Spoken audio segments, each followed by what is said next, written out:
Well, greetings, imagination connoisseurs. Welcome to the Post-Geek Singularity community, and welcome all of you imagination connoisseurs to the 237th episode of Robservations, the show about something. I am, of course, your host, the Viceroy of Verisimilitude, the Master of Fun and Wonder, and, of course, the existential Mr. Rogers, Mr. Robert Meyer Burnett. Yes, that's me. And here we are once again, another day, another dollar, another show brought to you by Lucky Tiger, men's grooming products for those men who want to look good and feel great. And if you go to their website at getluckytiger.com, or you can actually go to another website they have called clubluckytiger.com, but I don't think you can buy anything at Club Lucky Tiger. But if you go to getluckytiger.com and you buy any of their great products, of which I wholeheartedly recommend, and when you check out, you punch in PGS for the Post-Geek Singularity community, you get 20% off your order, even if you've already gone once before or twice before. Ladies and gentlemen, today is a monumentous day in Los Angeles. Why, you might ask? Because director Mick Garris, is going to be at Dark Delicacies tonight, signing the new Blu-ray of his miniseries of Stephen King's The Stand.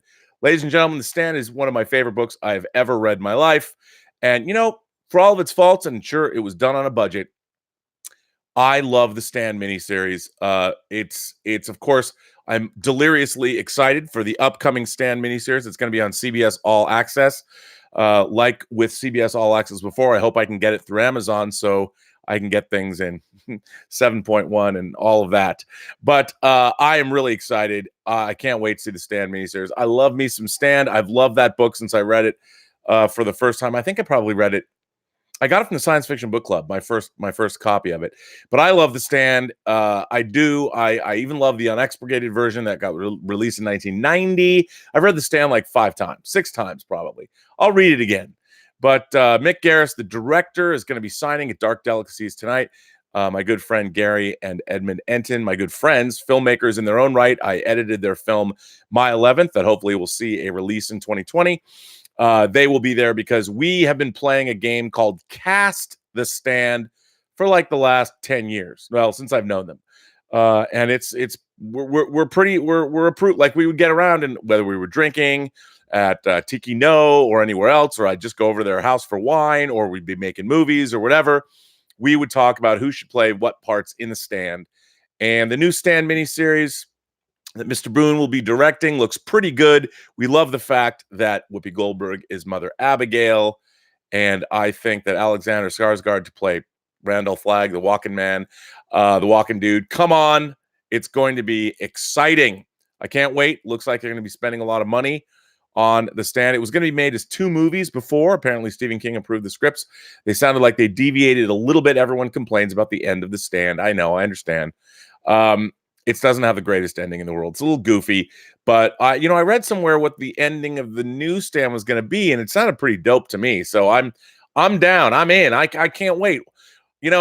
Today we saw a picture of Tyler Hoechlin next to Brandon Routh as basically the Kingdom Come Superman, and his Supergirl Superman. I mean, come on, we live in great times, don't we? Great times.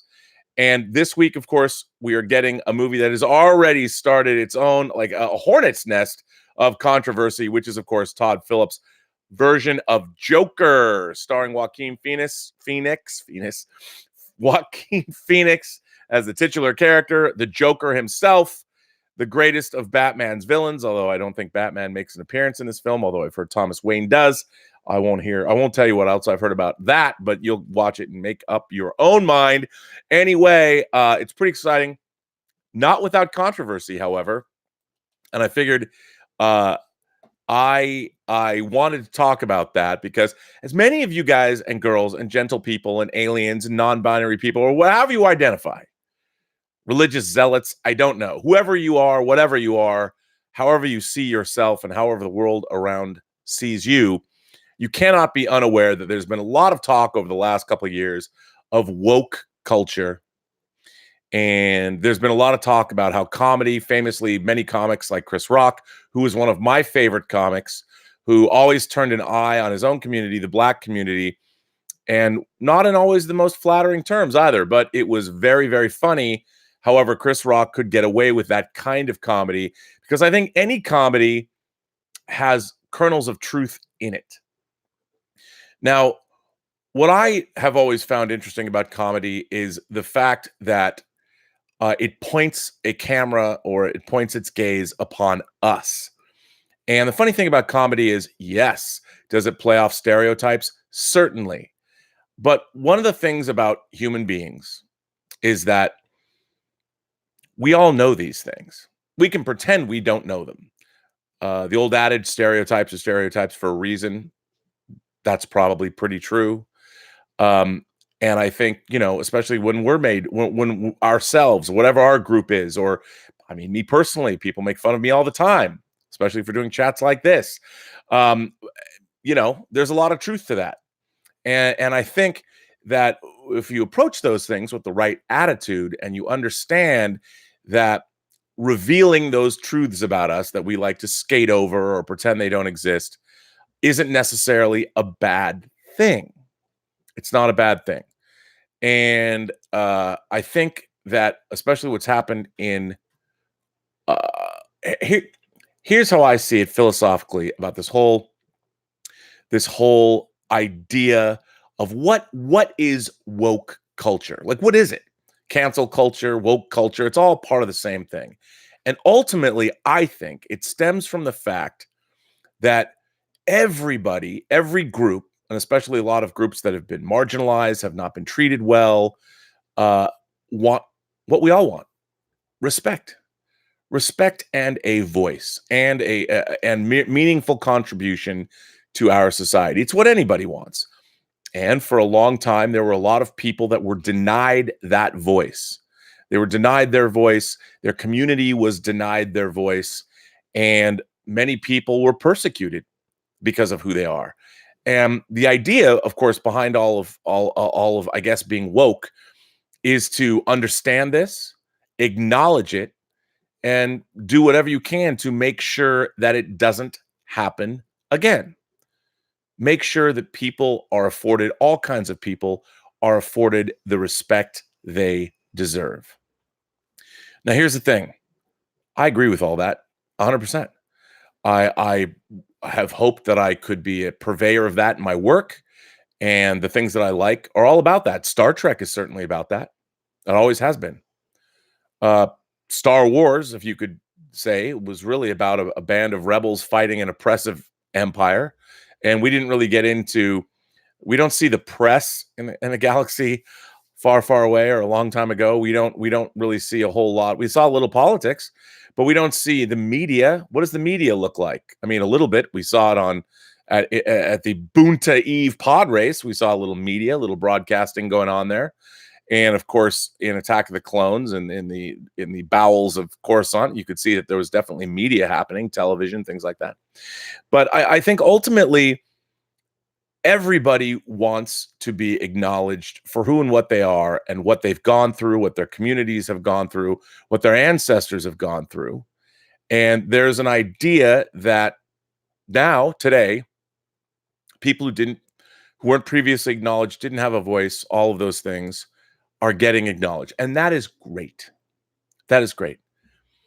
The downside of that is, I think that certain people think, or a lot of people actually think, that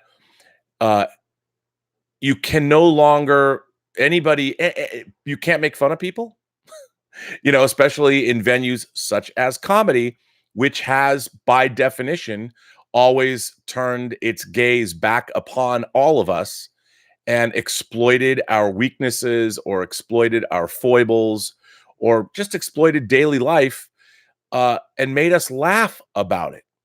And I always thought, because I've always loved comedy growing up, I've loved stand-up comedy, I've loved sitcoms. I mean, I grew up watching All in the Family, and if people were to watch All in the Family today, if you guys have never seen All in the Family, I don't know if it's on YouTube or not, just go watch one episode.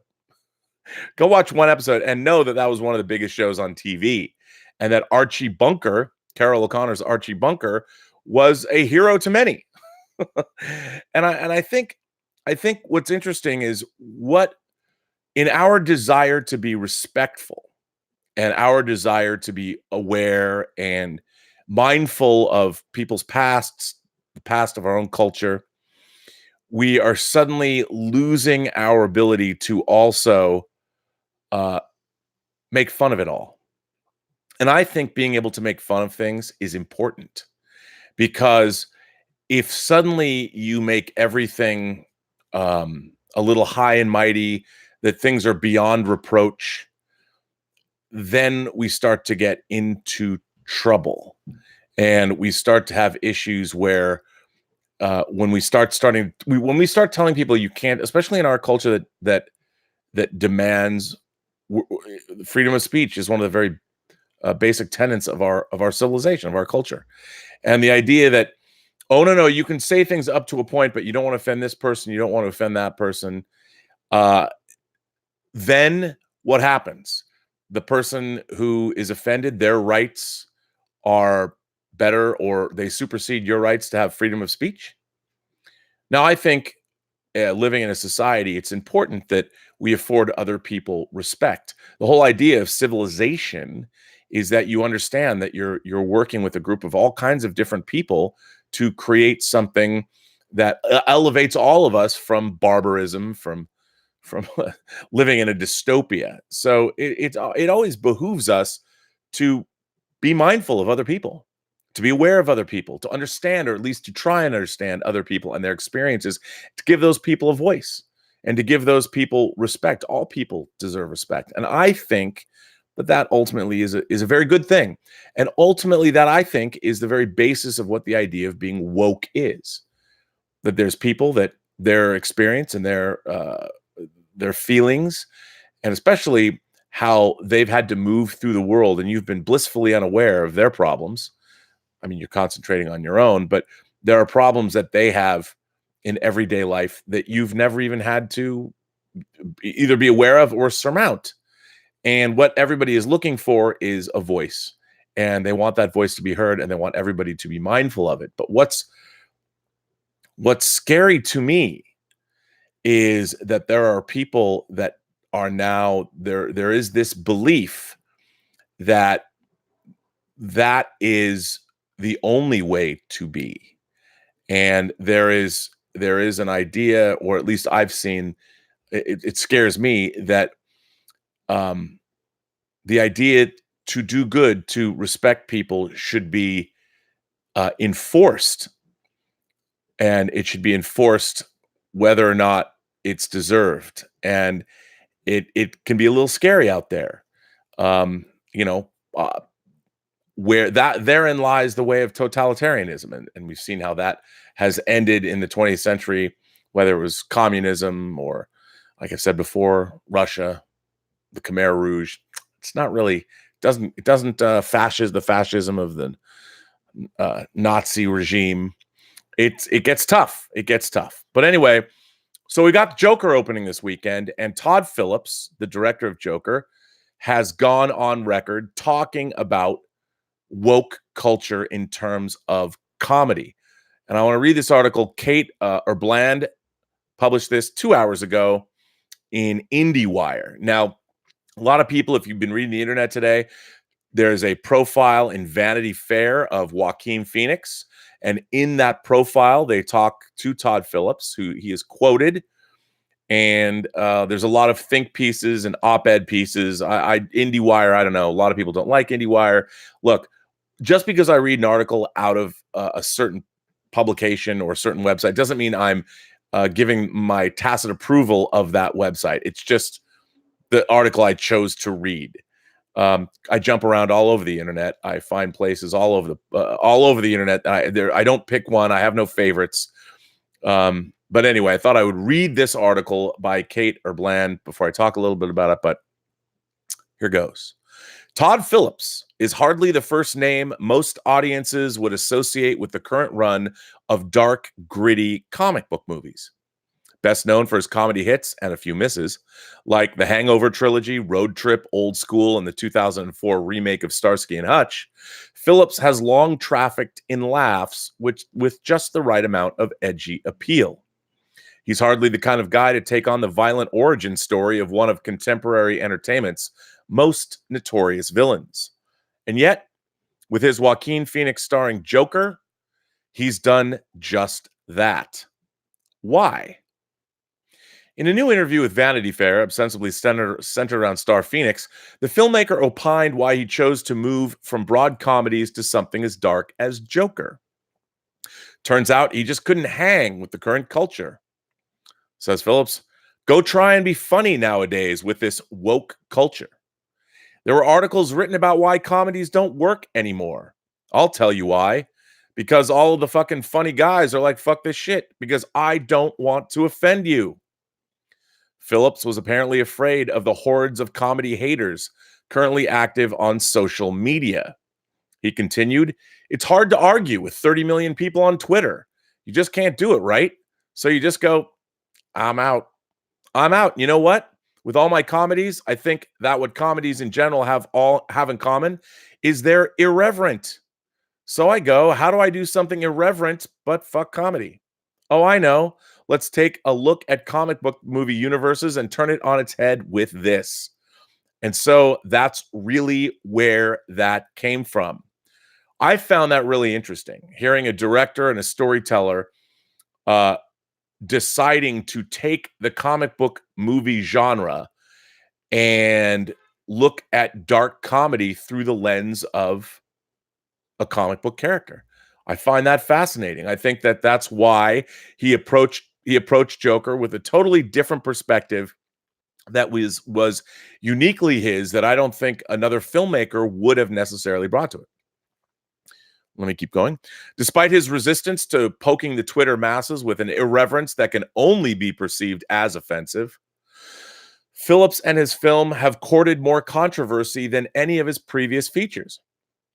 Since the film debuted at Venice, every big win, including a surprise Golden Lion and a rapid entry into awards consideration, has been met with increased scrutiny and outright worries, including warnings from the U.S. military, which we've discussed, to be on the lookout for incel violence at screenings, to a premiere that closed its red carpet to interviewing press, lest they ask questions so tough that they make talent walk away instead of answering. Joaquin Phoenix was asked a question about this very thing, and famously, as you can see on the internet, he got up and walked out of the interview. Recently, surviving families of the 2012 Aurora shooting, when 12 lives were lost at a Colorado movie theater where The Dark Knight Rises was screening, expressed concern about the film's potential to spark similar attacks. Warner Brothers has since doubled down to say that the film does not endorse real-world violence. Exhibitor Regal Cinemas also took the stance that Joker is not intended as propaganda or violence. Joker is hardly the first big leap for Phillips, and the filmmaker told IndieWire back in 2006 he was confused about the commentary surrounding his then latest project, the darker skewing, fact-based tale War Dogs. At the time, Phillips said, I remember when I did documentaries and I started doing narrative films, and people would go, how did you make that leap? I would go, it's all storytelling. It's the same process. I just don't see it as that big of a leap. Neither do I, Mr. Phillips. I feel exactly the same way you do. Even that supposed leap wasn't too big, however, and Phillips himself pointed to the shared themes between War Dogs and the Hangover trilogy, a narrative obsession that seems to have carried over to Joker. Regardless of genre constraints, it's a movie about guys making bad decisions that lead to mayhem, which is really what all of my movies are about, the filmmaker said. Oddly, it's almost too similar to me. I love chaos, so bad decisions lead to mayhem equals chaos, and I just love chaos. I love it in my own life. I love it in movies.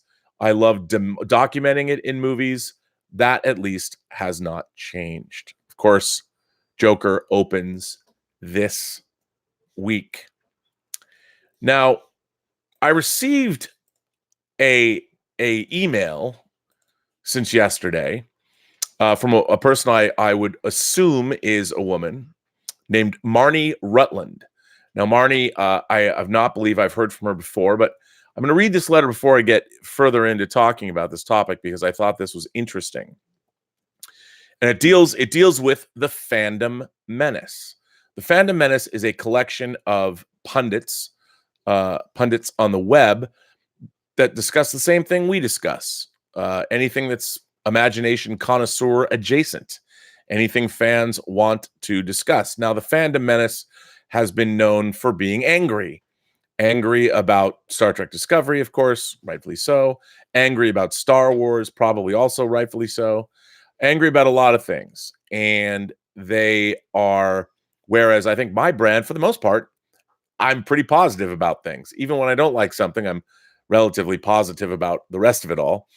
And I have a different perspective, I'd like to think, in that I also try and bring in the corporate aspects. It's silly to me when anybody talks about movies or television shows, things that cost tens of millions, if not hundreds of millions of dollars, and you don't temper the concerns, you don't temper your opinions with the understanding that who's paying for this? Why are they paying for this? And I try and bring that perspective, seeing as I'm one of those people who is trying to make things that cost lots of money. So anyway, without further ado, I'm going to read this letter that Marnie sent me. Rob, you recently shared a link to a little video that attempted to take down the Fandom Menace. I initially pushed back against. The points it made were cute, but the clips of supposed members were, in their way, selective.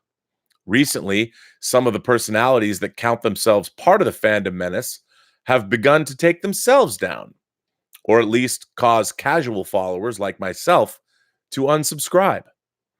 I appreciate that they make their living, good for them, doing cold reads of articles, whether some of them can pronounce every word or not. The Mark Hamill thing has caused them to cross a line and to give the lie to the credo, let's keep politics out of it, fantasy espoused by so many of them. As Qui-Gon said to Jar Jar, the ability to speak is not a sign of intelligence. He could have been predicting certain YouTube pundits. Before there was a Fandom Menace, there was Mark Hamill at a convention giving full warning of how much he objected to Luke's characterization in The Last Jedi. He's a forthright guy. He is not someone to blame for their disappointment over the new trilogy. And yet so many of these Fandom Menace folks who constantly say, don't bring up politics, constantly use reductive language like Orange Man bad and Trump derangement syndrome for any remark or stance against the impeachment pending president. One after another, these YouTubers have been misrepresenting a tweet reply Hamill made to Ivanka Trump, who is using Star Wars to normalize the brand of her family name. It was her blue checkmark account that posted, showing her kids in Star Wars costume and saying, the Force is strong in my family. Hamill replied, one adult to another, you misspelled fraud, hashtag go force yourself. A restrained and witty response. Because of that, YouTubers I don't care to name have spun this to be his adult reply to a child in a stormtrooper outfit. Worse, some busy little bee linked a 2016 post about a disgruntled ex-girlfriend of Hamill's son, spreading a very personal and dark story of gossip I won't repeat here. It had to do with Hamill supposedly trying to force her to make a drastic choice in her life. Personally, I doubt the substance of this. But in any case, the vindictive decision to share it is giving us a window into the character of certain members of the Fandom Menace. They like the term derangement syndrome, but failed to realize that the derangement suggests errant perception, and someone like Hamill, who detests the current First Family, especially Grandpa Trump for his destructive behavior, is burdened instead with accurate perception. I had thought all along that concerns about social justice warriors or woke agendas could be separate from any political affiliation. That it was merely concerned that, for example, Rey is robbed of civil greetings, let alone training from a Jedi Master, because someone in a far-left story group or a producer felt that the heroine should not get guidance from an old white male, and that instead the system, or the Ryan K.K. Iger conspiracy, doomed the character of Luke Skywalker to be a rude hermit who felt it was his duty to try and kill his sleeping nephew. Pushback against that kind of thing was the appeal in listening to various Fandom Menace related channels. Occasionally, there was a wry sense of humor. But going after Hamill and his personal life or allegations relating to it over a tweet from Ivanka Trump shows a depravity and ignorance I can't stomach. I've been binge watching classic Twilight Zone, and I mean we can comment with a wink about Rod Serling selling cigarettes, but I know you agree, good genre content, something to say, even if it comes in a fun package.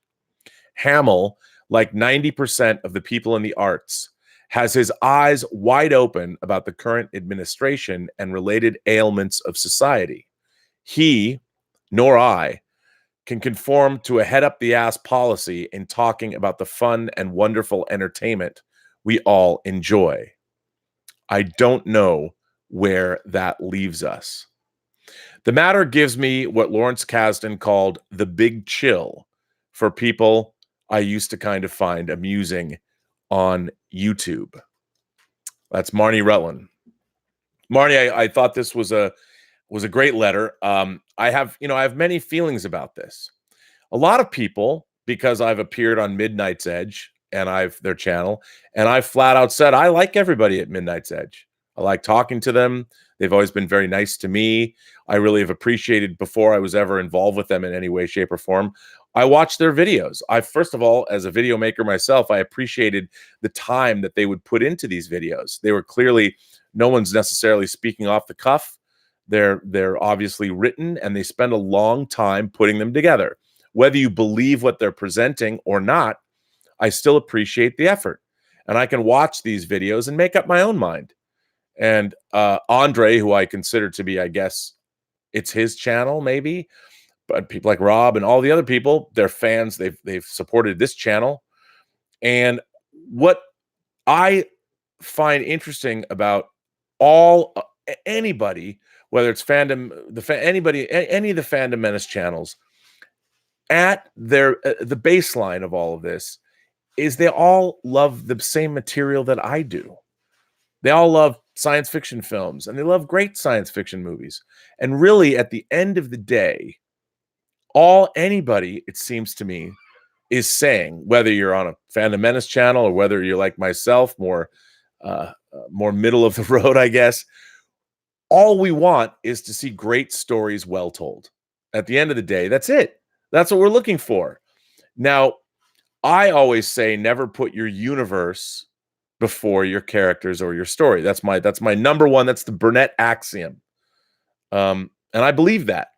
Now, I also believe that's true of anything, whether it's an agenda, a political agenda, a racial agenda, a religious or an agenda about sexuality.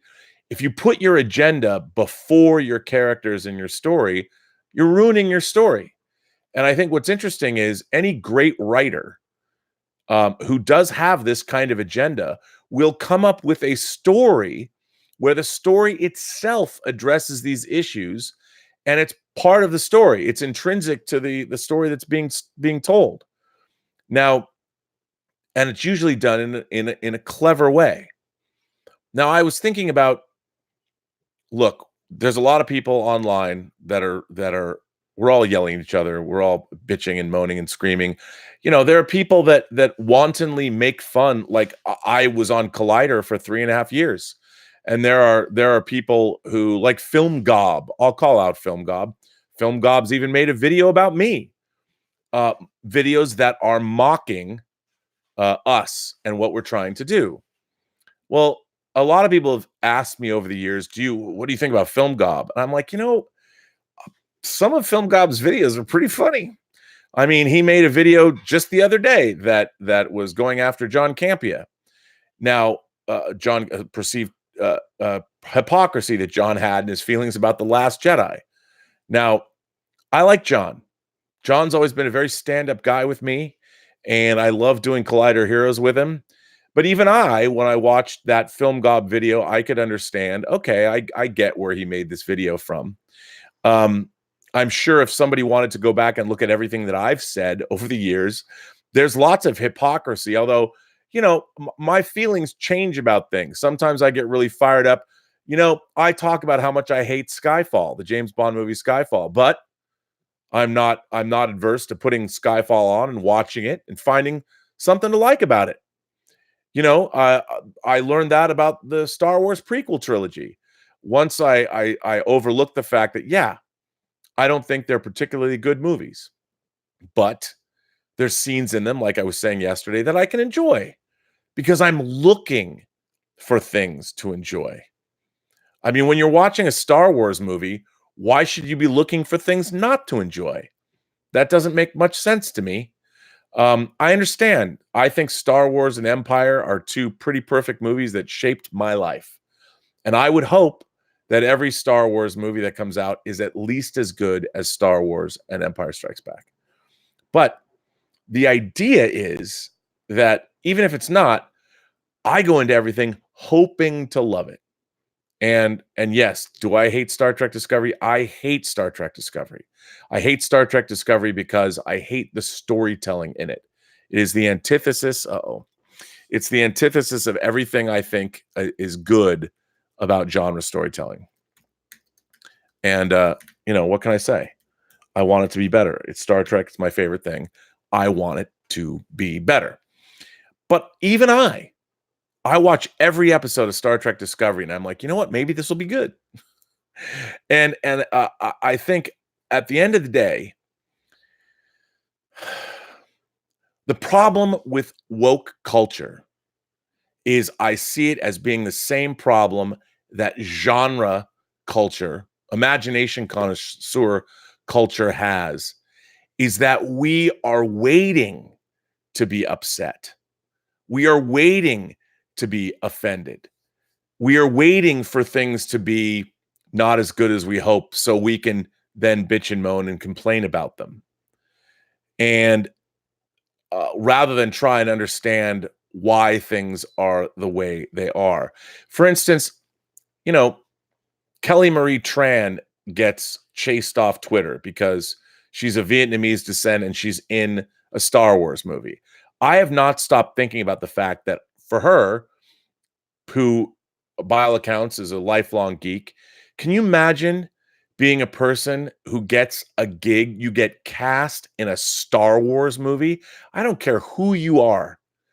This is the dream of a lifetime. Anybody who ever grew up watching movies, who wanted to be an actor, wanted to be a performer, what greater thing in the world in the universe could there possibly be than getting cast in a Star Wars movie? Nothing. Now, what I don't understand is why I sit down and I look at Kelly Marie Tran, who I think is cute as a button. I mean, if I was her, it'd be the greatest thing in the world. And yet what happened to her from our own community of imagination connoisseurs, because the internet, she gets chased off social media because she gets blamed for people's dislike that she was an actor playing a part. She had no say in her lines. She had no say in the development of her character, none of that. And yet people went after her with a vengeance. Now, to me, that is the scariest thing in the world. When we all should be looking at a girl like Kelly Marie Tran, holding her up and be nothing but happy for her. She fulfilled the dream of me too, to be in a Star Wars. I'm not even an actor. I've never wanted to be an actor. But the idea that you could ever be in a Star Wars movie, anybody who's ever cast in a Star Wars movie, I'm like, how cool is that? That's my first impression. Now, when did we become people that don't feel that way? When did we become people like I want Rise of Skywalker to be great. I really do. And I don't even like J.J. Abrams as a filmmaker. But I want to walk into Star Wars and I want it to be great. I want to love it. I want to love it. And yet, I think fan culture, along with woke culture, it seems to me it exists to be offended. You have to be, because then you're not woke. To be woke is to be offended by something. Even though we're in the midst of a cultural revolution, a communications revolution, the likes of which we have never seen. There's more information flowing around the world between people. There's more people's voices being represented. There's more people being seen all over the world than have ever been seen ever before in the world, ever, in all of human history. And yet everybody's pissed. Everybody's angry. And yet, and better, worst, they like being angry. I don't understand it.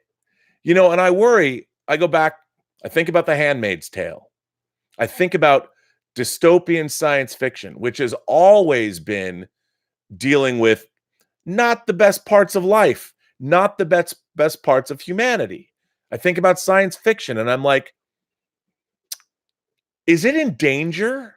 Like, on one hand, there are people that I know that would like to live in Gilead, would like to see things go back the way they were, where men rule with an iron fist and women are cowering in terror, those that can bear children. I mean, and I'm surprised that some of the things that we've seen depicted in A Handmaid's Tale are allowed to go by. I mean, the way that children are conceived, those are some rough scenes, man.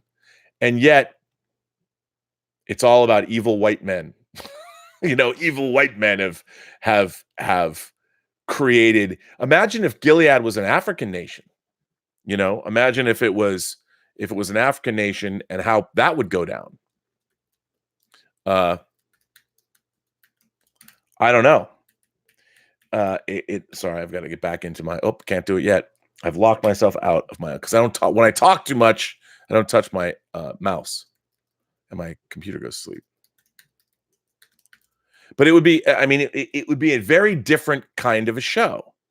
But I think what's really interesting is we're on the cusp. I know that the way people are addressing these issues, it's getting to the point where these agendas really are infecting all facets of our lives, and things are changing.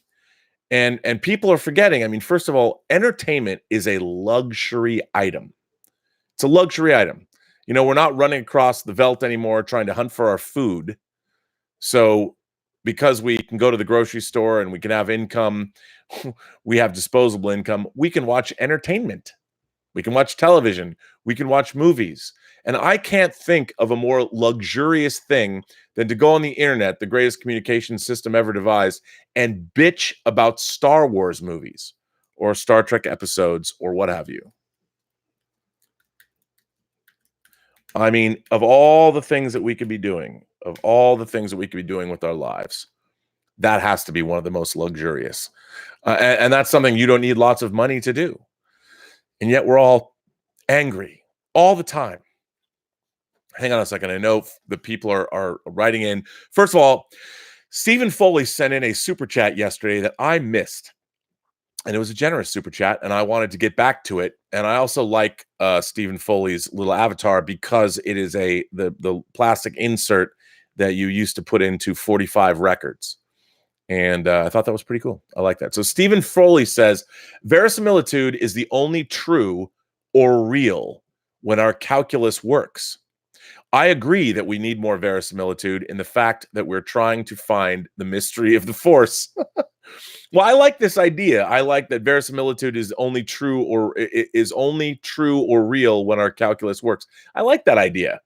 I mean, I'd love you to extrapolate more upon what you meant by that, but I do like that. I mean, obviously, when things they seem realistic, the better the storytelling is, the more verisimilitude there is. Because if storytelling is bad, the actual storytelling, when I say verisimilitude, it's not just about how everything looks. It's how characters act. It's their clothing. It's the lighting. You know, I don't like movies that are overlit. They destroy the verisimilitude. JB Bonifacio says, RE sci-fi and woke culture. It's a process that will be trying and exhaustive, but we should endure, not because it is easy, but because it is hard. JB invoking Kennedy there. We go to the moon in this decade and the other things, not because they're easy, but because they're hard. JB, you're right.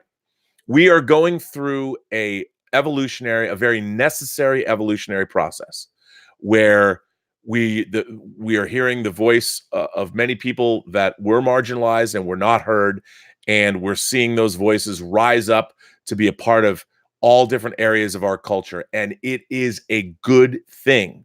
It is a good thing, and the pendulum might be swinging one way or another. And unfortunately, as a middle-aged white man, I'm going to, hit the brunt because, hey, let's face it, before I got here, middle-aged white men had it pretty good in the United States. So I understand. I understand that if somebody else is going to be reigning for the rest of my life, good for them. It's okay. I can still make my own way, but it is an evolutionary process, and we are in the midst of a very necessary, whether climate change, preserving animals that are being hunted to extinction, protecting our oceans, making sure the bees don't disappear.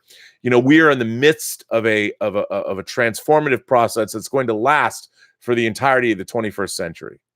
And it's going to be painful, and there's going to be a lot of upheaval, but it is a necessary process that we're all a part of. I think the culture wars, as you want to call it, are getting in the way, obfuscating what should be happening, where we should be having productive conversations to move us forward, rather than anger being fomented on all sides about certain things and the lack of common sense. But we'll get there. We will get there. But I think science fiction fans, science fiction, horror, fantasy, cinefantastique, the concerns of imagination connoisseurs everywhere, we are the ones that should be leading the charge. We are the ones that we have our common ground. We love Star Wars. We love Star Trek. We love the fact that Jason Blum is making more Halloween movies. We love those things. And we have to understand that it isn't entertainment that is dangerous. It's not entertainment that's dangerous. What's dangerous is not being able to talk about these things in a manner that is conductive or conducive to the free flow of ideas. And when we're angry about things, then we're not able to discuss them. And I think this idea that a movie like The Joker shouldn't exist, or that the Joker is perhaps responsible for, go back and read what happened to Stanley Kubrick back when Clockwork Orange came out. I mean, there is going to be people in our society that are going to do bad things, but you can't blame the Joker for them. And what's important is that we are discussing these matters and allowing them to exist. We can't ever have somebody come along and say, we can't have Handmaid's Tale, or we can't have, The Man in the High Castle. You can't have a movie that shows the Axis powers taking over America, or a TV show. By God, we're going to get to that point where even by doing that, somebody's going to say that's tacit approval of National Socialism because you're depicting it on screen. What if people want to bring it back? Well, they do. There are people that are out there that do. We don't want them to. But what we need is we need to be able to talk to each other. We need to have, and there's not a better place than the science fiction fan community. It's interesting. We all yell and scream at each other online, but we're always the first to get together at a convention and hang out and be friends and drink together and discuss our love of Game of Thrones. I mean, hell, I'm still going to buy my Cersei Lannister 6-scale figure, even though I'm incensed about what happened to her in the 8th season of Game of Thrones. That doesn't take away my enjoyment of the entire series or Lena Headey's performance. But boy, there's people that are vitriolic online. Do I think season 8 of Game of Thrones was good? No.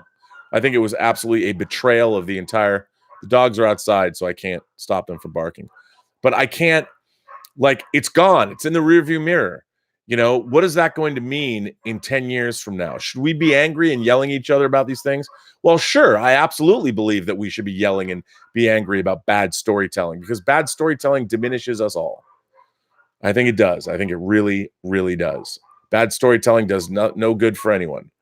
And I do think the 8th season of Game of Thrones did diminish the previous 7 seasons, because if it's going nowhere at the end, or it's going somewhere that is nonsensical and doesn't serve the characters or the story well, that's a bummer. But all we should be able to do is recognize it. And I would say to Weiss and Benioff, guys, If you really are going to do a Star Wars movie, do better. Don't sit there and say, get them out of there. They're the guys that, I mean, after 8 seasons of Game of Thrones and what they were able to accomplish, I'd trust them with the Star Wars movie. I would. I mean, people forget they certainly knew enough to develop Game of Thrones in the first place. If you talk about how they met when they were in Ireland, and one of them told the other about Game of Thrones. I mean, these guys loved what they were doing, and so they had a misstep. They made a misstep, but give them a pass? No. Put them on notice? Certainly. But I mean, why not support what they're going to do next? I watched Ed Wood last night with Elizabeth. She'd never seen it. And Tim Burton's Ed Wood. And I love when Ed Wood is told by a studio executive he's made the worst, that Glenn or Glenda is the worst thing ever made. Well, my next one will be better. That's what I hope for everybody. Anyway, Anthony DeRiso says, I don't believe any genre is safe from woke culture. By the way, you're almost Khaleesi level with all the names. I dig it. Well, Anthony, I just like Khaleesi. I just accept the names that people hang on me. So what can I do? Mark C says, as long as we think of people as tribes, black, trans, women, etc., instead of people, the woke movement can only create segregation and more hate than acceptance. I agree with you. I'm bummed out more than anything else that I've got to spend as a lifelong science fiction fan, that I'm going to spend the rest of my life, whether it's 20 days, 20 weeks, 20 months, or 20 years or more, I hope. I'm going to have to spend the rest of my life mired in what I see to be a regressive culture. But again, necessary. But I would certainly like to see. That's why I look at Elon Musk building a starship, saying, you know what? In the next 2 years, we're going to go around the moon. He probably can. There might be people who lose their lives in the process, but I think it's better that he's doing these things, and other people are as well. But it is necessary. But I agree, Mark C. It's having tribes is fine, but we have one tribe. We have the human tribe. And until we start to recognize that, it's amazing to me that whatever your boundaries are personally, if there's colony collapse disorder around the planet for everybody, I mean, if we're all in trouble. We all breathe the same air. We all drink the same water. We are all equally in trouble. And maybe because of communications technology, I mean, I still arguing with people over climate change. Whether or not you believe in man-made climate change, we should couch that argument in, how about not put particulate matter into the atmosphere? We live in a closed system. The idea is, if you put 100 people together in a community and you want to accomplish something, it's usually better if all 100 of those people, no matter who they are, what they believe, who they want to sleep with, it's better if all of those people have a voice and feel that they're part of that community, no matter what. They might be different. You might have one person that's very different from the other 99, but it's better to include that one person and get their ideas, get their abilities. Who knows? Maybe they're the prodigy amongst all of them that is going to be able to do something really extraordinary. But if that person feels they can't speak up, no one's ever going to know that that person's a prodigy, nor will they ever be able to contribute to the community. Now, am I saying that, that's true of everyone? No, not everybody's going to be a prodigy, but isn't it better if we have the opportunity to find out? And the only way to have an opportunity to find out about whether people are extraordinary or not is if they're able and feel that they can speak up and that they're a part of the community. And that's all. That's what I'm saying. And, this idea that one person then becomes more important than the other 99 isn't right either. I've always said you can't trade one oppression for another. And, so I agree with you, Mark C. JCL Productions says, what? Oh, thank you for the very nice super chat, JCL Productions. What's up, Rob? I'm also an editor as well as a director of photography. My mom is my filmmaking partner, and she writes and directs them. This year, we completed 12 short films so far and counting. Would love to get your feedback on any if possible. Thanks. Well, JCL Productions, that's cool. You're making movies with your mom. Elizabeth is taking her first film class here in Pasadena, and she just shot her first movie today. She used a Canon video camera and is making a film for her class. She's already become an award-winning filmmaker. She made a zoetrope in her class. That was the first order of business, and her class voted her zoetrope the best. So I wholeheartedly approve. I'd love to see your short film. I'm very curious to see what Elizabeth comes up with. Seems like she shot a lot of takes, a lot of footage. It's going to be interesting to see how it cuts all together. So I'm always interested to see what people are doing. So bring it on. Send us links. Emil Johansson says, thank you for being open and calling people out. Well, first of all, Emil, I don't want to think that I'm calling people out. Remember, I didn't write that letter. I just chose to read it. And I think it's good. But what I think is not good is that, we have to remember that the fan community, look, fans have always been acrimonious and screaming and yelling at each other and all of that. But when we forget that we are all bonded together through a love of imagination connoisseur pursuits, that's where we get into trouble. And when I see, people who don't have an understanding, there is Rian Johnson was not trying to make you get pissed off by his Star Wars movie. Rian Johnson was trying to make the best Star Wars movie he could, as was everybody else involved.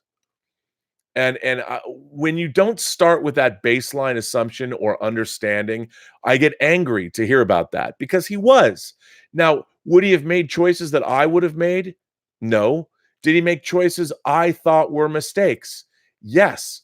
I think bringing anything colloquial, making jokes, like I said, telephone jokes, putting somebody on hold, any of those things is wrong, and it doesn't belong in the Star Wars universe.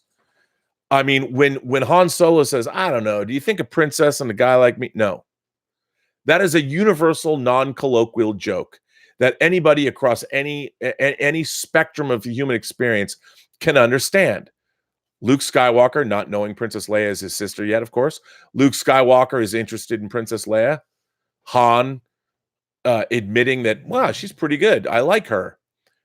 Expressing potential romantic interest, thwarting potentially Luke's plans. That joke works. The humor in Star Wars works. Whether Han Solo is talking about a trusty blaster at his side, we get all of those things. That is not colloquial. And that's timeless humor. And a movie like Star Wars requires that to work. If things get too colloquial, then 5 or 10 years, they're not funny anymore. And they don't work. Star Wars, I think, is a timeless movie. And I think we all know that. But I appreciate you, Emil, saying that. Look, my whole thing here is that I want people to come here and feel free to talk about anything. I think it's okay. If people feel personally attacked, I am sorry. I don't want that. I want you to be able to come here and chat. That's why I have moderators. Moderators that are mature moderators, that are grown men. Yes, I'm looking for a female moderator, but I hate to say it, but my audience, according to YouTube, is about 1%, consistently 1% female. So maybe I don't necessarily need a female moderator yet, because us fellas, we have to I don't know what that means. Dogs are coming and going. But anyway, I would like, I don't even know where I was. Anyway, Luke Beckett says, what movie did you once hate but now like? Oh, that's an easy one. Talented Mr. Ripley. I hated that movie when I first saw it. I love The English Patient.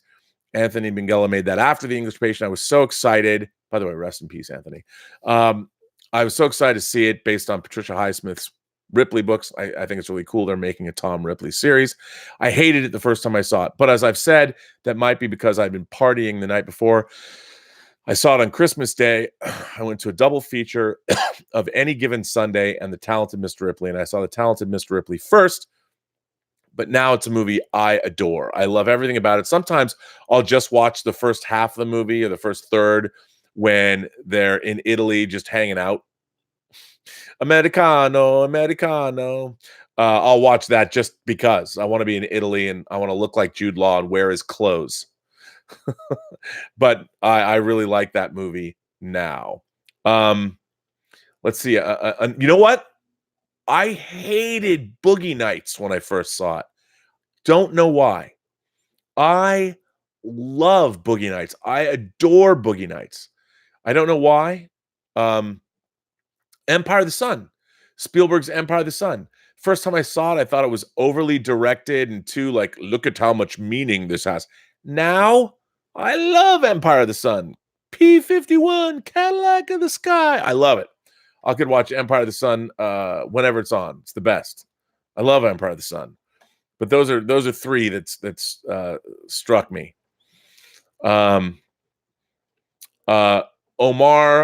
Rahman, Omar Rahman. Do you think we could ever get a spoof woke movie? You know what? We probably could, but you know what? I bet people would be really offended. They'd be really offended by it because, Dave Chappelle has been really, I think, in Dave Chappelle's latest comedy specials, especially his last one, Sticks and Stones, I think a lot of people aren't understanding what he's really trying to do. The offendedness is very surface, and they're not seeing the deeper picture.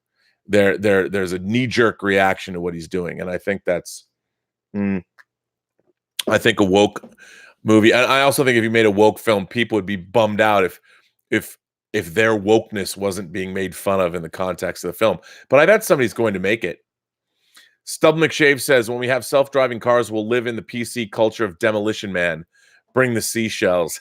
Well, that's what's really funny. I mean, a movie like Demolition Man, science fiction has already done a great job of showing us what a future could look like. And, we laughed at it when we first saw it, but like you just pointed out, we're getting there. PC culture is very strange. Now, look, I understand why we have it. I really do. I understand why we have it because you got to be sensitive. You don't want to make people feel bad. But on the other hand, we are human beings and life is hard and it's unfair. And if our sun went nova and destroyed all of human history tomorrow, that would be a bummer, but it is a possibility. So I think human beings need to toughen up. I think being woke is sort of a luxury item as well. I mean, because we're not running away from predators who are trying to eat us, we have time to sit there and contemplate whether we're being nice to each other. I think we should be nice to each other. But this idea about being woke and not understanding, I still go back to what happened at the Evergreen State College to people like Brett Weinstein in 2015, a college that I went to, a college that I thought was pretty damn woke in the mid-'80s that has resorted back to ideological fascism. It's frightening. Evergreen was in 1985 was a far different place than it was in 2017. I didn't recognize it. Terrifying. Chris Canmore says, Robert Michael Burnett. Laugh out loud.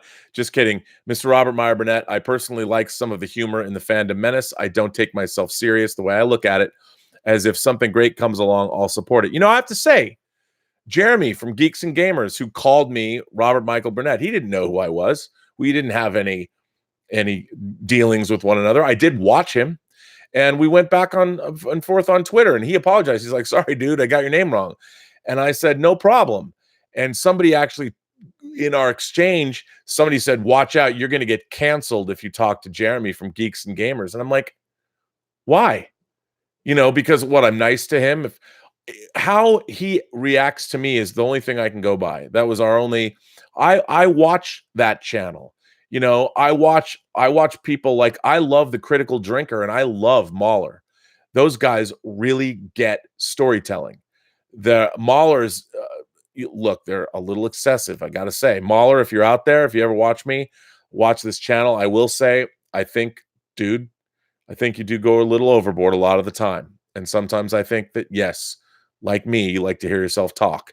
But spot on analysis. I mean, Mahler should, I hope Mahler is a teacher somewhere. And if he's not, he's either teaching creative writing or filmmaking or something, because Red Letter Media, the Red Letter Media reviews of the Next Generation Star Trek movies, and of course the prequels, are also really great analyses. And what's funny is, you can't get mad at people like that. You can't. The Red Letter Media guys are great. I think they're hilarious, even though they've made fun of Collider and stuff. And Mahler and the Critical Drinker, all of them are doing incredible work on analyzing storytelling. They really are. And if you watch any of their work, I'm a huge fan of everything that they've done. I mean, Critical Drinker, I know he's playing a character. I would like to get drunk with the Critical Drinker. I bet you he doesn't drink at all, probably. But I really like Critical Drinker's channel. I really like Mahler's channel. I think Mahler's Australian, although I'm not sure. And I watch these guys and I'm like, this stuff is really valuable. If you're a writer and you want to know how to create or how to do world building, those things. And Red Letter Media doesn't do these deep dives as much anymore, but their reviews, Plinkett's reviews of the 4 Next Generation movies and the 3 prequel movies are essential viewing, I think, because one, even if you like Star Wars and you have nothing bad to say about it, and you do have these sneaking suspicions or whatever about things you don't like, they'll probably show you why, and it's pretty interesting. But yeah, I mean, again, that's why I'm like, I don't think these channels, you might not like them and people might not like them, and that's, you don't have to, but they're just people. And at the end of the day, they do like the same things that you like, and I think it's important to remember that. And before you pop off, you say, okay, what is the common ground here? The common ground is, since everyone's talking about Rise of Skywalker and The Mandalorian or whatever, let's talk about the fact we all love Star Wars. We have our whole lives, and we all want it to be good. We all want it to be good. That's why I'm hoping JJ is going to pull it out with Rise of Skywalker. I really want to love Rise of Skywalker. I want to love Star Wars again. I don't want to love it and be like, that was good. I enjoyed that. I want to truly love it the way I watch snippets of Empire and Star Wars. Man, I feel such love. What can I say? Chris Canmore says, take my money, Rob, but please, for the love of God, D&D are horrible. Just look at the behind the scenes with them going on and on about the dead bear. Please, Rob, their decision-making was horrible. Look, Chris, I understand. They might not have made good decisions, but does that mean all their decisions were bad? Again, it's an evolutionary process. You have to look and see what people have done. You have to take all of their work, not just some of their work. And I think that's what people have to remember. People have to remember. I mean, they're trying, and man, it's tough. It's to do what they did. That's tough. Keith Lemereau. Rob, you're the man. Do you think science fiction is an icebreaker to introduce things to the world that already exist? Off topic. Sorry, it's not off topic at all. I think science fiction is one of the best ways to introduce things to the world that don't exist or already exist. As Rod Serling will tell you, as our letter writer will tell you, watching Twilight Zone was a way that a lot of people, Star Trek, the reason that Rod Serling and the reason that Gene Roddenberry decided to use science fiction and fantasy to address issues of the day was they couldn't do it directly. You couldn't address America's involvement in Vietnam, but you could make a second season Star Trek episode like A Private Little War, where the Klingons are arming one side, the Federation are helping the Hill people. And you could deal with that escalating conflict in the confines of a science fiction, fantasy, action, adventure show. And then people will watch it. It slides right by network standards and practices. The best way, and that's why I think storytelling itself is the best way to teach people things, because everybody likes a good story.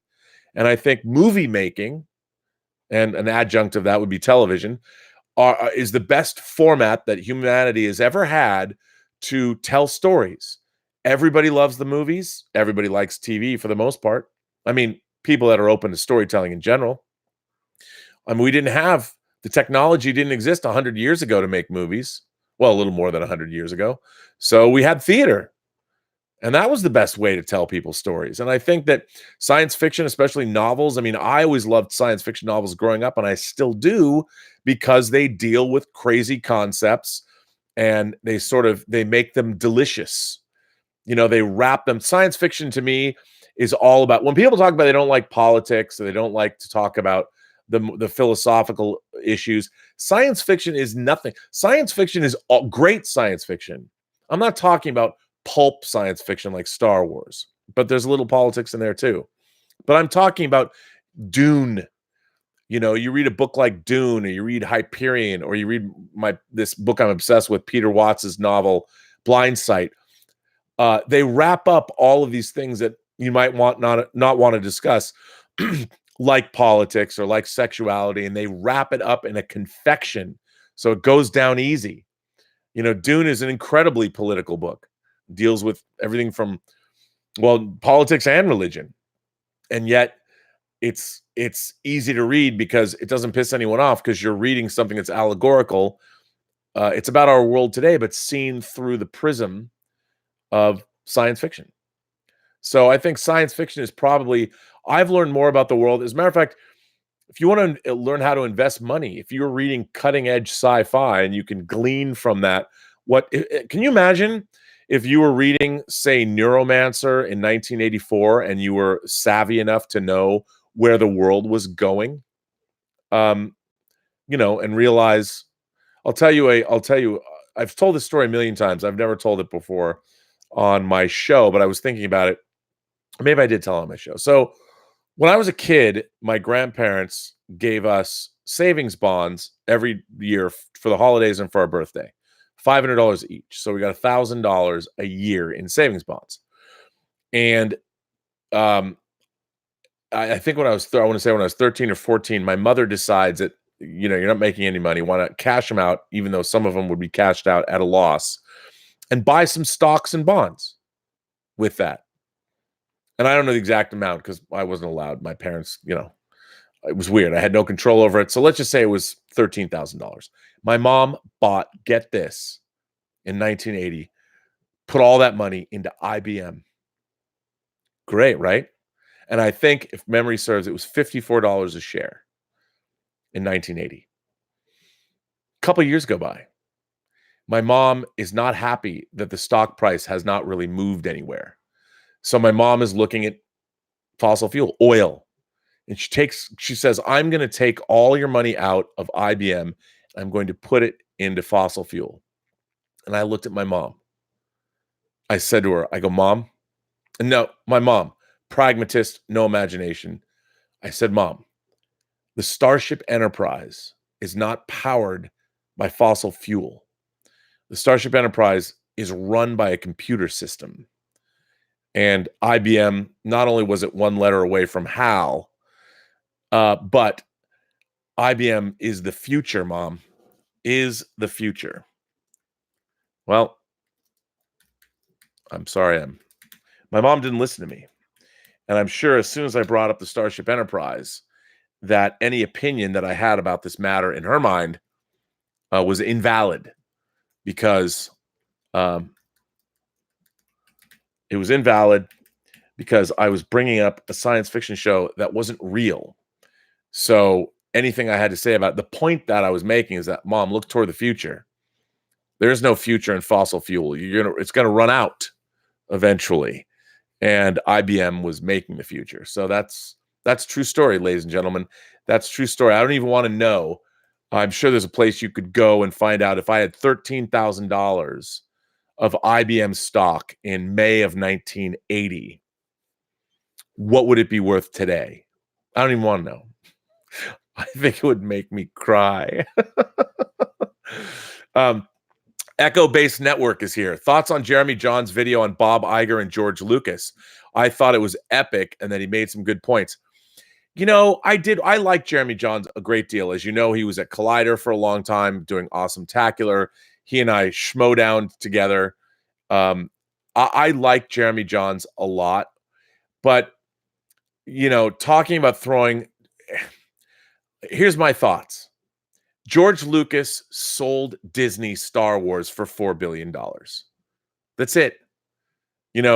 Whatever he may have wanted, or if he wanted to be part of the Disney board, he could have said, you know what, whatever you're going to do with Star Wars, I need to be retained as a consultant. He didn't do any of that. He sold it for $4 billion to Disney.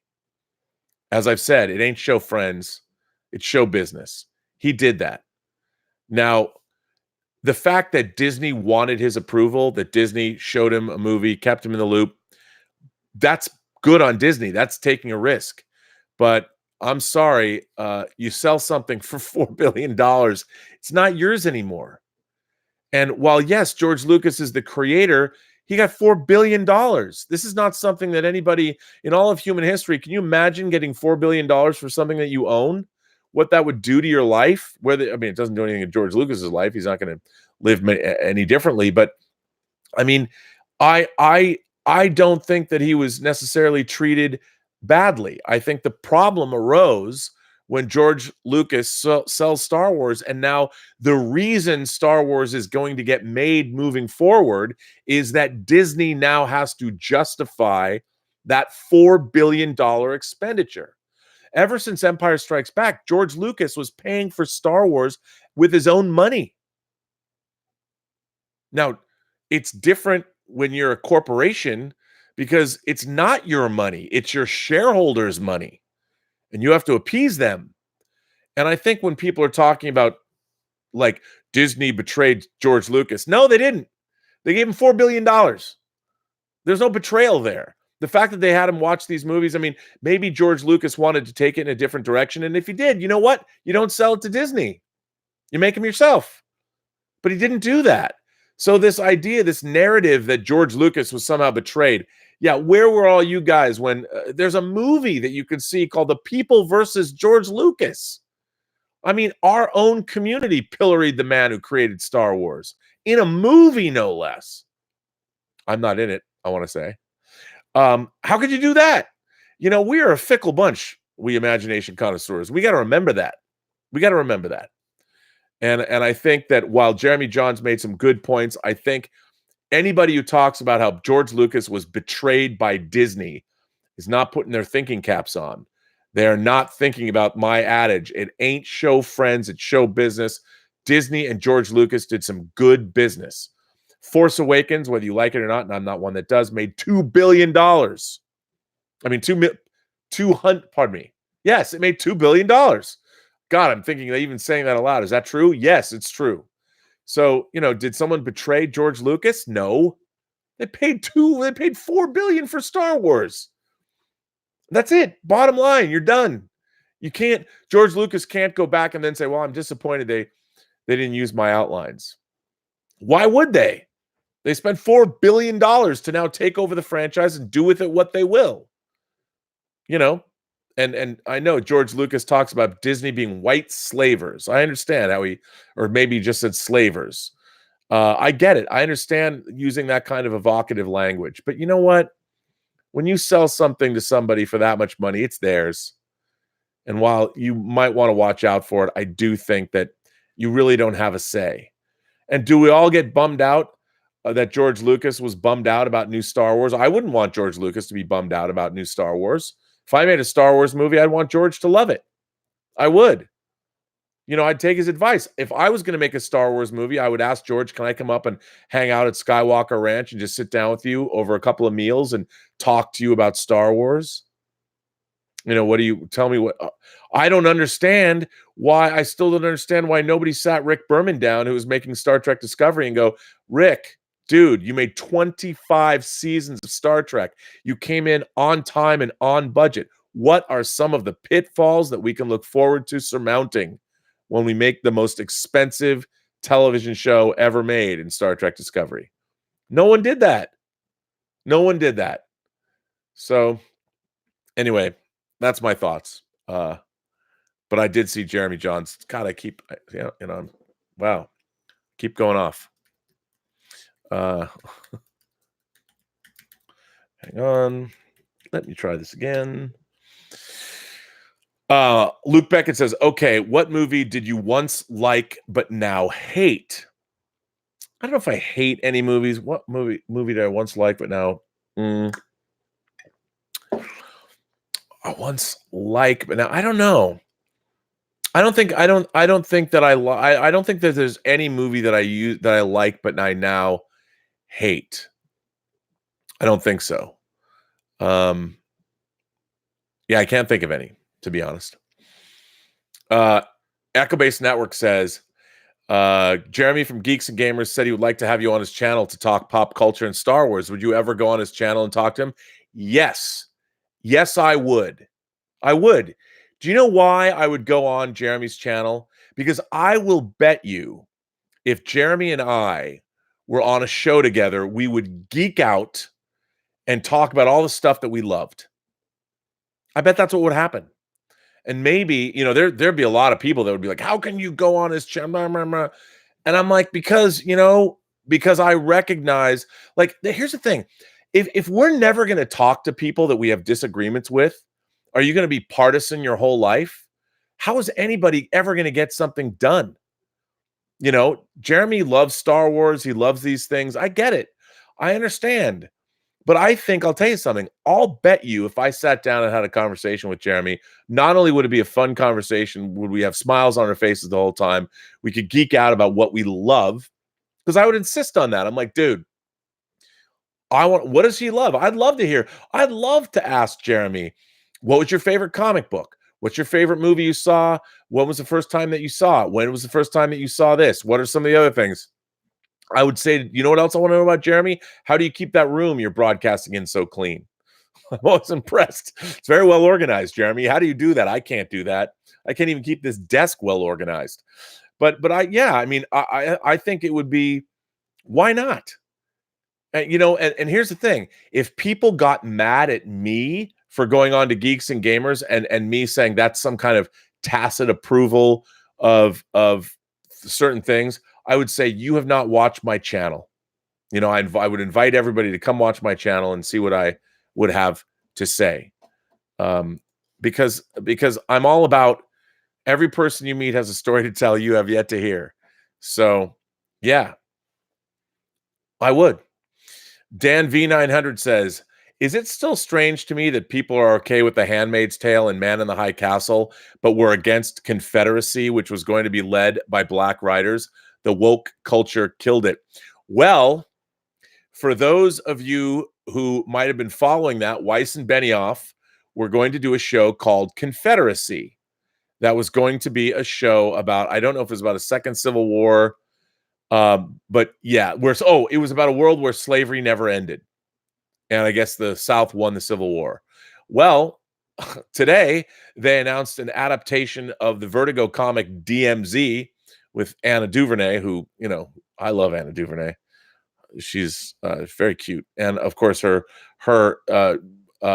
miniseries about the Central Park 5 is essential viewing. So she's doing the DMZ about a second Civil War. If you haven't read that book, Manhattan is no man's land in a second Civil War. Well, that got made, but I think Anna DuVernay, yeah, the woke culture definitely killed it. They absolutely killed it. The outcry killed it. Why is it okay to do Man in the High Castle where the Nazis win World War II, but it's not okay to do a show about? See, here's to me, this is what's really wrong with woke culture today. The Man in the High Castle has the Japanese and the Nazis, the Axis powers, working together to, well, they won World War II and now they run America. That's okay. That's okay. If you're Chinese, what the Japanese did to the Chinese in World War II, not so cool. If you're Jewish, or you're one of the other 6 million people, in addition to the Jews that the Nazis killed in concentration camps, 12 million people, much less all the people they killed in the lands that they invaded. Somehow that's okay, but doing an alternate history where the South won the Civil War and slavery never went away is somehow problematic. No one has successfully explained to me why that's the case. Alternate histories are a huge thing in science fiction circles. If you read science fiction, you read alternate histories. For All Mankind, the new Ron Moore series is about the Soviet Union beating America to the moon and what happens in the wake of that. I do not know why, because slavery going away, or slavery, the South winning the Civil War is somehow worse than the Nazis winning World War II. No, I mean, what you do is explore. I mean, you know what Confederacy would have been about exploring? It would have been about exploring inequality and how bad slavery is in the context of an alternate history science fiction show. And yet it'll never get made. I mean, the way people talked about it is like, this is pro-slavery. It's pro the South. No, it's not. The same way that The Man in the High Castle is certainly not pro-Nazi Germany. I'm Jewish. I don't have a problem with, as a matter of fact, I love alternate history stories about Nazis winning the war. It's fascinating. I remember reading the book Fatherland, and that was a period piece, well, after World War II, same premise. It was cool. I don't have a problem with that. It doesn't bother me. It's a what if scenario that wasn't true. And what you do, I mean, the idea that a show like Confederacy, because it dealt with a civil war that went the wrong way, that somehow was going to ever glorify slavery, is absurd. And anybody who says that was not up on their science fiction. It's sort of that idea is very, very strange. I've read one letter today, and I have two others to read. This one comes from Tim Davies, again, all the way from Down Under. He's the man from Down Under, more affectionately known as Timbula the Spider Monkey. Hey, Rob, this letter is a follow-up to a super chat I sent you in your last show about my feelings toward a number of franchises I grew up loving. As you may have figured out by now, I'm not usually one to express a ton of negativity when it comes to things like what entertainment I watch. If I find something I don't like, I simply switch it off rather than put myself through something I find painful just so I can complain to the world through social media. But there are some properties I can't help myself with. Mostly these properties that had major influence on my tastes moving forward from childhood, through adolescence, and the young adult years, and now into my long march through adulthood, even if I'm still clutching a number of action figures and comic books as I go. My younger self couldn't imagine a day when a new Star Wars film coming along wouldn't fill me with joy. He grew up in a bedroom filled with Kenner Star Wars toys, posters of the Millennium Falcon on the walls, and Star Wars bed sheets adorning his bed, the headboard of which was covered in Topps Star Wars trading cards taped all over it. But older, grumpier me now lives in a world where the number of Star Wars movies I like is outnumbered by those I don't, or even downright hated. Me too. If this was the only franchise I loved as a kid that has soured for me, I'd get over it, but alas, not. Unfortunately, it seems that most of them have. The last Star Trek I actually liked was Deep Space Nine, which is also my favorite iteration of Trek. Voyager and Enterprise were okay, but I wouldn't say I liked them. The next-gen movies are, for the most part, disappointing. And the movies made by Bad Robot and Discovery are so bad that I'm not even interested in a show starring my favorite character from the franchise, Jean-Luc Picard. This is particularly distressing for me, as even though I grew up on a diet of Star Wars, my tastes matured and I fell in love with literary sci-fi, and Star Trek quickly became my favorite franchise. Now, I don't care about any of the new stuff they do. I'd have to hear some pretty amazing reviews of the new shows to watch them, and even then, I don't know if I'd give them a fair chance. On to the James Bond series. This is probably the most worrisome of the franchises I loved because it's the one I still expect to be great. Why? I don't know. I've liked 2 out of the last 8, GoldenEye and Casino Royale, and only 4 out of the last 10 before that. Live and Let Die, The Spy Who Loved Me, The Living Daylights, and License to Kill. Compare that to the first 7, all of which I loved.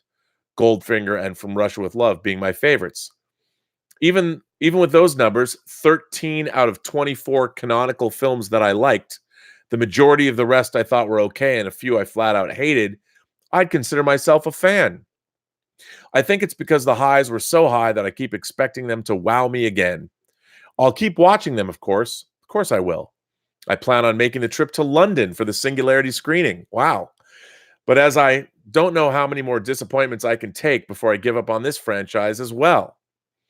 When it comes to all of these franchises, the words of Judd Crandall from Pet Sematary keep ringing in my ears. Sometimes dead is better. Anyway, that's enough of my negativity. Time to get back to our usually scheduled programming. As always, I'll end with the words of Groucho Marx. While money can't buy happiness, it certainly lets you choose your own form of misery. Until next time, Timbula, the spider monkey. Yeah, it's interesting. I always use the Bond franchise as the franchise I always go to and say, I love the James Bond franchise, but there's probably been as many good James Bond movies as there has been bad James Bond movies. And I think maybe that helped me sort of come to terms with the the prequel trilogy. I realized that the prequels, and indeed Star Wars as a whole, have at least scenes in these movies that I enjoy watching. And even if the movies aren't great as a whole, there's still a lot of stuff that I love in them. I love the world. I love the universe of Star Wars, even though that goes against the Burnett axiom. I do like to be immersed in it. I love the ship designs. I look at things and say, I wish I had a model kit of that, and I feel that way about the Bond franchise. Even when Bond is bad, I still find things to enjoy about it. And I'll sit there and say, there's a lot of Bond movies that are rough watches now. Diamonds Are Forever, Live and Let Die, Man with the Golden Gun for me are all rough. They're rough. But there's a lot about them that I like. A View to a Kill. Ooh, yeesh. License to Kill. I don't like it. But I'll go back and watch it. As much as I hate Michael Kamen's score, there's still things in License to Kill I'll watch. I don't even like Timothy Dalton's haircut. The way his hair, he looks great in Living Daylights. What is up with his hairstyle in License to Kill? How did the director, what? How did that happen? I don't know. It wasn't good. Is that John Glenn's last movie? I think it might have been. Yeah, not great. Not great. But anyway, I feel your pain. A lot of these franchises let us down. But you know what? Maybe these franchises weren't supposed to last this long. That's what I think. I think a lot of it has to do with that. It's like, look, Star Wars, Empire, and Jedi. If that was it, I knew that we had a problem when I saw Star Wars Special Edition in 97. I'm like, wait, what? What? George Lucas got woke. You want to say who got woke? George did. He's like, Han Solo can't be a murderer. That's offensive to children everywhere. And I'll tell you, if you use that as an example, what's offensive to children is if somebody ever got the drop on Han Solo. You know what? There's no kid in the universe that didn't understand Greedo had it coming. Greedo was there. Han Solo says, over my dead body. Greedo says, that's the idea. That's the idea. Greedo threatened Han's life. Han is a gunfighter in the Old West, and Han took out Greedo, who had a gun pointed at him. Lest we not forget, could have ended differently. The mess Ben Kenobi could have been paying up for the dead carcass of Han Solo. I think it did everyone a disservice to have Han Solo end up looking not as competent as a character by not shooting poor Greedo first. That was bad. That was bad. And it bummed me out. And it showed a fundamental lack of understanding of what George, I was like, George, you lost it, buddy. And putting in all the CG stuff, you didn't need that. The stuff that they changed, it seems so willy-nilly and haphazard. Mos Eisley Spaceport is it's a shithole. It's like a dusty, it's like the Dust Bowl of America somewhere. And it's this horrible place.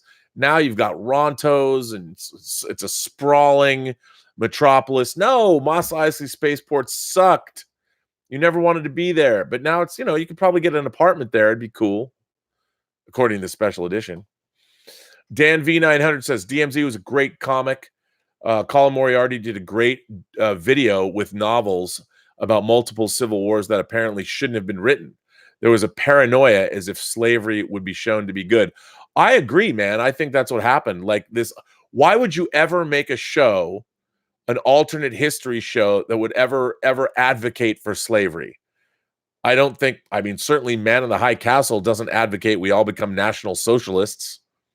You know, alternate history shows, I don't know how For All Mankind is going to work, but alternate history shows are inherently interesting. I mean, even, you know, episodes of Twilight Zone or Time Tunnel would go back and somebody would be on the Titanic or something. I mean, JFK is not going to be shot in that Twilight Zone episode, Profile in Silver, that Neil Schulman wrote, who recently passed away. I mean, it's just kind of a weird thing. But yeah. My last letter today, which I actually kind of like, I'm going to read this one. Ian Samuels, longtime member of the Post-Geek Singularity community. Ian Samuels wrote this one. I like this letter. With promising again of a new Ghostbusters for next year, let us return to the journey that led to the original, released in 1984. Originally, Ghostbusters was an idea of Dan Aykroyd's because of his genuine interest in the paranormal, aligned with an experience his mother had. His father, who wrote a book entitled A History of Ghosts, a grandfather who experimented with using a radio to communicate with ghosts, and a great-grandfather who was a renowned spiritualist. He also, in 1981, read an article in the Journal of the American Society of Psychical Research, which suggested combining quantum physics and parapsychology, leading to the technology that could plausibly capture ghosts. The project was going to be a Dan Aykroyd, John Belushi project. This ended, of course, with the unfortunate demise of the comic genius in 1982. Before John Belushi's death, they already envisioned Ghostbusters starring Dan Aykroyd, John Belushi, and Eddie Murphy. After Belushi's death, Aykroyd asked fellow SNL alumni Bill Murray to join the project. Aykroyd's original script included time and space travel, battling a host of ghosts and demons. Aykroyd brought on board director Ivan Reitman to direct, and Reitman convinced Aykroyd that as his script would cost in excess of $200 million to make, he had to be more realistic. Aykroyd dropped the time travel and space travel elements so that it became entirely an Earthbound story. Reitman also suggested the addition of the origin story, starting with them working for a university. Famously, there were issues about the title. Aykroyd wanted to call the film The Ghostbusters, but the title was not available as there was an NBC-produced kids' TV series from the 1970s with that name, and they still owned the rights. So they considered Ghost Stoppers, Ghost Breakers, and Ghost Smashers. In the end, Columbia paid NBC $500,000 plus 1% of the film's profits for the right to call the film Ghostbusters. Then came casting and all the issues that ensued. John Candy was the original choice for Louis Tully. After he turned the part down, the part was rewritten to fit Rick Moranis. Sandra Bernhard was the first choice for Janine Melnitz, but Ann Potts made the part her own. The Sumerian god, Gozer the Gozerian, was originally written for Paul Rubens. He turned down the part and instead went to Yugoslavian actress Slavica Jovan. Julia Roberts auditioned for the part of Dana Barrett before Sigourney Weaver won out with her audition. Then we come to poor Ernie Hudson. After Eddie Murphy dropped out, Ernie had to audition 5 times before the part was drastically reduced and he was given that part. It can be seen a number of times during the film where the camera pans in and literally cuts poor Ernie, not Eddie Murphy, Hudson, out of the shot. Despite all of the issues during casting, the resulting film has an excellent pace, great story, fine acting, and overall is a classic of 80s movies. The sequel didn't do as well, and even though 3 of the 4 main cast were eager to do Ghostbusters 3, one member kept causing problems. Bill Murray has continued success and has publicly spoke out against a third Ghostbusters, even going as far as telling Dan Aykroyd, "I don't need your Ghostbusters 3. I am successful without it." As it stands, Dan Aykroyd and Ernie Hudson have signed on for Ghostbusters 2020. Bill Murray has still yet to make a decision, which apparently Murray is well known for. If procrastination was a category at the Academy Awards, then Bill Murray would be up for it every year, according to many who have worked with him. Interesting article. Ian, Mr. Samuels wrote that. I thought that was interesting. Definitely an interesting article. I don't know, or interesting letter. I don't know how much of that is true. I would assume it feels well researched to me. I'd have to look into that, but I don't know. Bruno Satorio says, "Hi, Rob. Who's winning in Godzilla versus Kong next year? You know what, man? I'm going to say that it's probably a draw, but Godzilla certainly should win. However, I think they're going to come to some kind of an accommodation, because you know who can be woke? Kaiju can be woke. Kaiju monsters can be woke indeed. Kaiju, they're not beyond figuring one another out. I think they're probably two people or two creatures, two giant monsters that come from, and remember, Kong's gotten a lot bigger since the last time we saw him. So they're probably ultimately two entities that probably figured each other out over the course of battling, and they realized that they could come to grips with one another. I would like to say, look, even when I was growing up, I liked King Kong. I appreciated that King Kong was a ladies' man. I mean, Fay Wray and, let's face it, Jessica Lange, Shawing. Kong always had good taste, and I always saw him more as a lover, not a fighter. Whereas Godzilla's job was to protect the Earth. Godzilla could kick some major bootay. And I think that ultimately I want to see, Kong is overseeing the sidelines, offering wisdom, whereas Godzilla is the muscle in the operation. Kong's the brains, Godzilla's the brawn, but in a scrap, King Kong can take care of himself, I think. Mark C says, Greedo had it coming. # justice for Han. Very funny. Well, ladies and gentlemen, guys and girls, people of all persuasions, every sex, color, religious belief, whoever you are, I want to thank you for watching these Robservation shows. This was Robservations number 237. If you like these chats, please hit like, please subscribe, please tell your friends, please share them, do what you do. I want to thank my moderators, Detective Jim, Greg Smith, Mike Bodden, and of course, Terry, the Sheriff of Nottingham. He says he's not really the Sheriff of Nottingham, but in my mind, he is.